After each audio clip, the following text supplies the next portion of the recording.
নমস্কার বন্ধুরা, আজকে যে টপিক নিয়ে ভিডিও সেটা আমি এর আগে বলেছিলাম যে পিএসসি ক্লার্কশিপ পার্ট 2 এক্সামিনেশন যারা দিতে যাচ্ছেন তাদের একটা সাজেশন টাইপের একটা আমি দেওয়ার চেষ্টা করব। অনেকে আমাকে পার্সোনালি রিকোয়েস্টও করেছিলেন, তো সেই কথা মাথায় রেখে একটা আমি এখানে দেওয়ার চেষ্টা করছি যে টপিকগুলো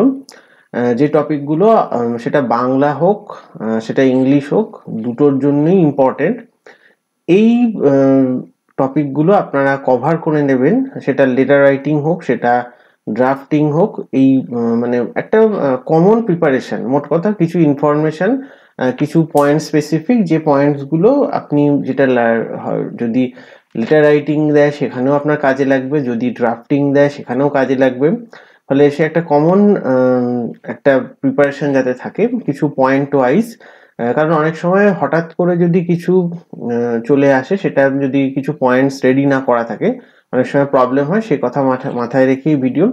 এর আগে আমি অলরেডি একটা সাজেশন টাইপের আমি দিয়েছিলাম যে সেখানে কোন কোন টপিকগুলো কভার করবে, সেগুলো বাদ দিয়ে আজকে আমি এই 11টা আমি টপিক বলবো। সেই টপিকগুলো পরীক্ষার আগে আপনারা প্লিজ সবাইকে বলবো যে দেখে যেতে। এটা নয় যে এখান থেকেই কমন আসবে, এমন কিছু ব্যাপার না, কিন্তু এগুলো ইম্পর্টেন্ট। যদি এগুলো আপনার রেডি করা না থাকে অবশ্যই দেখবে। আসুন, প্রথমে যেটা বলবো সেটা হচ্ছে যে বাইসেন্টেনারি ইয়ার অফ বিদ্যাসাগর আমাদের আমাদের যে বিদ্যাসাগরের যে 200 বছর, সে 200 বছর সেটা এবছর কমপ্লিট হচ্ছে। 1820 সালে উনি জন্মগ্রহণ করেছিলেন, ঈশ্বরচন্দ্র বিদ্যাসাগর মহাশয়। ফলে উনার একটা সেই 200 বছরের পরিপ্রেক্ষিতে উনার আইডিয়াল এবং উনার এখন সেই কনটেক্সটে উনার সেই আইডিয়ালগুলো কতটা প্রাসঙ্গিক, সেই ব্যাপারগুলো নিয়ে একটা রেডি করে রাখবেন। এটা কিন্তু ইম্পর্টেন্ট, এটা এমন নয় যেটা আসবেই, কিন্তু আসতে পারে। যেহেতু এবছরটা ঈশ্বরচন্দ্র বিদ্যাসাগর মহাশয়ের 200 বছর জন্মজয়ন্তী। সেকেন্ড যে প্রবলেম সেটা হচ্ছে মাইগ্রেন্ট ওয়ার্কারদের প্রবলেম। কোভিড সিচুয়েশনে আপনারা সবাই দেখছেন যে মাইগ্রেন্ট ওয়ার্কাররা কিন্তু একটা বার্নিং ইস্যু হয়ে দাঁড়িয়েছে, এবং তাদের যে প্রবলেমটা, সেই প্রবলেমটা কিন্তু সেটা অ্যাড্রেস করতে গিয়ে, সেটা সেন্ট্রাল গভর্নমেন্ট হোক, সেটা ইন্টারন্যাশনাল হোক, সব জায়গাতেই কিন্তু তার একটা খুব বড় আলোচনা হচ্ছে।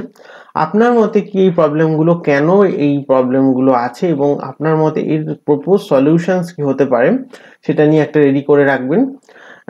সেই পরিপ্রেক্ষিতেই আমার থার্ড যে পয়েন্ট সেটা হচ্ছে 2 benefit scheme for migrant workers by the government of West Bengal. Government of West Bengal যেটা দুটো মাইগ্রেন্ট ওয়ার্কারের জন্য স্পেসিফিক্যালি স্কিম বের করেছিল।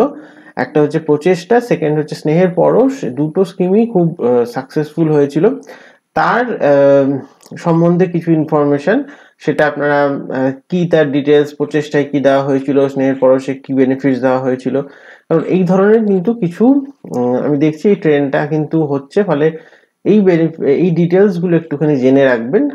ফলে সামান্য কিছু, যে কত বেনিফিট দেওয়া হয়েছিল, কাদের দেওয়া হয়েছিল, কি ক্রাইটেরিয়া ছিল, এই ধরনের ইনফরমেশন গুলো, তাহলে পরীক্ষার সময় যদি এগুলো আসে তাহলে কিন্তু লিখতে খুব সাহায্য হবে। নাহলে কিন্তু একটা আপনাদের আন্দাজে লিখতে হবে, সেটা করবেন না।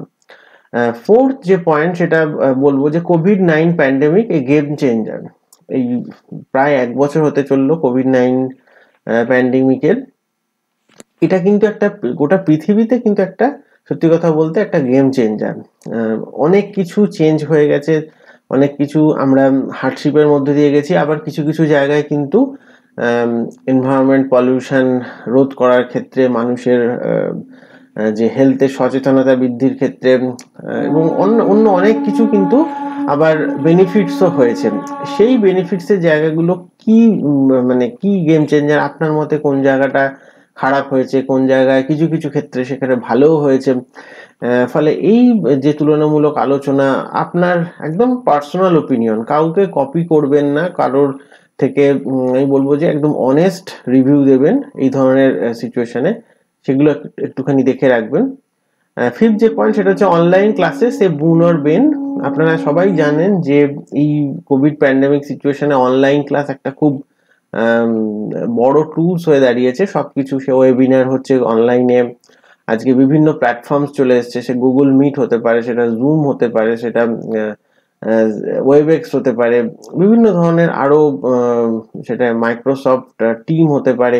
এই যে প্ল্যাটফর্মস গুলো চলে এসছে এবং এখানের মাধ্যমে যে ক্লাস হচ্ছে বা বিভিন্ন লেকচার হচ্ছে, সেমিনার হচ্ছে, ওয়েবিনার হচ্ছে, এটা এটার কতটা ভালো দিক আছে এবার এর কতটা খারাপ দিক আছে, এই পুরো ব্যাপারটা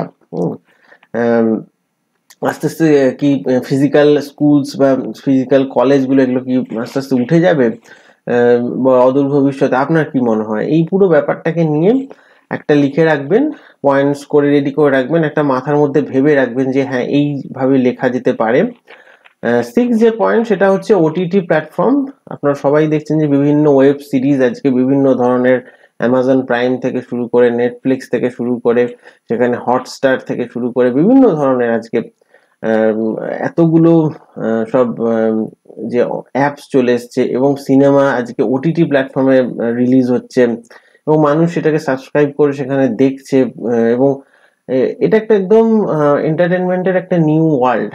এর ভালো দিক অবশ্যই আছে, অনেক অভিনেতা এখানে কাজ পাচ্ছেন যাদেরকে বড় পর্দায় আমরা সেভাবে পেতাম না। আবার এর খারাপ দিকও আছে, অনেকের অ্যাডিক্টেড হয়ে যাচ্ছেন। এই যে এবং এনভায়রনমেন্টের দিকেও কিন্তু একটা খারাপ প্রভাব আছে যে এতক্ষণ ধরে যদি নেট ইউজ হয় এবং পুরো লাইভ স্ট্রিমিং যে করার জন্যে যে পরিমাণ কার্বন কনজিউম হচ্ছে, যে এনার্জি কনজিউম হচ্ছে, সেটাও কিন্তু এনভায়রনমেন্টের দিকে কোথাও গিয়ে একটা খারাপ দিকে নিয়ে যাচ্ছে। এই পুরো ব্যাপারটা, ওটিটি প্ল্যাটফর্মের ব্যাপারটা, সেটা নিয়ে একটা রেডি করে রাখবেন, কারণ আমরা কিন্তু সবাই কম বেশি আজকে ওটিটি প্ল্যাটফর্মের উপরে আমরা এফেক্টেড এর দ্বারা। 7 যে পয়েন্ট সেটা হচ্ছে use of artificial intelligence in modern world. Artificial intelligence একটা সমস্ত কিছু, আজকে আমরা ফোন ইউজ করছি, সেখানে ভীষণভাবে আর্টিফিশিয়াল ইন্টেলিজেন্স আজকে কিছু বললেই সেখানে আজকে গুগল হেল্প চলে আসছে। আমরা কোনো কিছু অ্যাপস যেগুলো ইউজ করছি সেখানেও সমস্ত আমরা দেখতে পাচ্ছি যে সাজেশনস গুলো চলে আসছে, একটা কিছু করলেই সাজেশন, সেটা কোনো কিছু সার্চ করলে তারপরে সাজেশনটা সবসময় চলে আসছে, তার রিলেটেড সাজেশনস গুলো। এই যে আর্টিফিশিয়াল ইন্টেলিজেন্সের এত ব্যবহার হচ্ছে, এর যে পার্সপেক্টিভটা আছে মডার্ন ওয়ার্ল্ডে, সেটা নিয়ে একটুখানি ভেবে রাখবেন, লিখে রাখবেন। How to effectively prevent natural disaster like Amphan. আমফানের সময় আমরা দেখেছি যে একটা ন্যাচারাল ডিজাস্টার যদি সেভাবে হিট করে, সেটা কিভাবে আমাদের জীবনযাত্রাকে মানে একদম উলটপালট করে দিতে পারে, সেটা কিভাবে প্রিভেন্ট করা যেতে পারে, বা এই যে ডিজাস্টার ম্যানেজমেন্টের যে রোলটা আছে সেটাকে আরো এফেক্টিভলি কিভাবে করা যেতে পারে, সেই ব্যাপারগুলো নিয়ে একটুখানি দেখে রাখবেন। কিছু কিছু পয়েন্টস, কিছু ইউনিক পয়েন্টস যদি পান সেগুলো নোট করে রাখবেন। 9th যে টপিকটা আমি বলবো সেটা হচ্ছে environmental pollution, a great threat for human kind.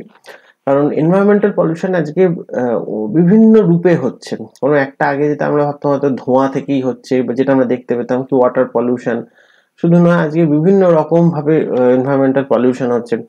সেইটাকে যে প্লাস্টিক থেকে হচ্ছে, তার যে মানে আমরা এমন কিছু মডার্ন হতে গিয়ে এমন কিছু জিনিস ইউজ করছি, তার যে এফেক্ট সেটাও কিন্তু পরিবেশের পক্ষে ভীষণ ক্ষতিকারক হচ্ছে লং টার্মে। সেই জিনিসটা আপনি কিভাবে দেখছেন এবং তার যে প্রপোজ সলিউশন কিভাবে হতে পারে, সেগুলো একটুখানি দেখে রাখবেন। 10th পয়েন্ট সেটা হচ্ছে organic farming, it's benefit. Organic farming একটা যেটা এখন খুব পপুলার হয়েছে এবং এটা ফিউচার অর্গানিক ফার্মিং কে বলা হচ্ছে।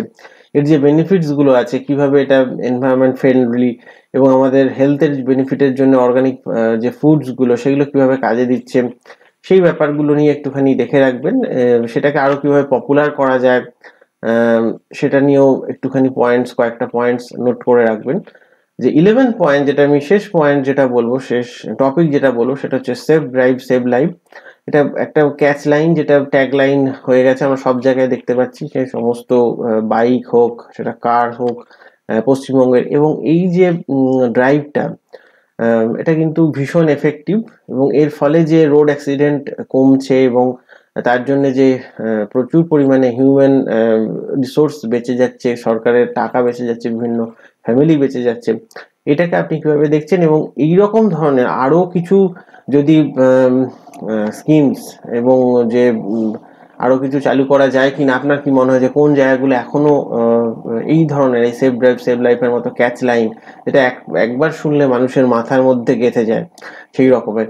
আমি কিছুদিন আগে দেখছিলাম যে কলকাতা পুলিশ একটা মাস্ক আপ কলকাতা বলে একটা ক্যাচ লাইন দিচ্ছিল কলকাতা যে পুজোর আগে, যে সবাইকে মাস্ক পরার জন্য। এই ধরনের যে ক্যাচ লাইন গুলো যেটা মানুষকে খুবই অ্যাট্রাক্ট করে এবং হেল্প করে মানুষকে, সেই ধরনের ব্যাপারগুলো একটু পয়েন্টস করে লিখে রাখবেন। আপনার মানে আমি বারবার এক কথা বলি, সবাইকেই বলি যে যে পয়েন্টটাই যে জিনিসই লিখবেন, সেটা ড্রাফট হোক, সেটা লেটার রাইটিং হোক, একদম হুবহু কোথাও থেকে কপি করবেন না। নিজের স্বকীয়তা যেন থাকে তার মধ্যে, সেটার চেষ্টা করবেন। যে কারণ সব যদি সেটার মধ্যে বোঝা যায় যে আপনি নিজে লিখেছেন, তাতে হয়তো দু চারটে ভুলও থাকতে পারে, কি হয়তো সেভাবে ইনফরমেশন কম থাকতে পারে, কিন্তু সেটা যদি আপনার নিজের লেখা হয় তার কিন্তু ভ্যালু অনেক বেশি, তার মার্কস অনেক বেশি, সেভাবেই কিন্তু আপনি ট্রিট হবেন। সেই কথা মনে রাখবেন বন্ধুরা।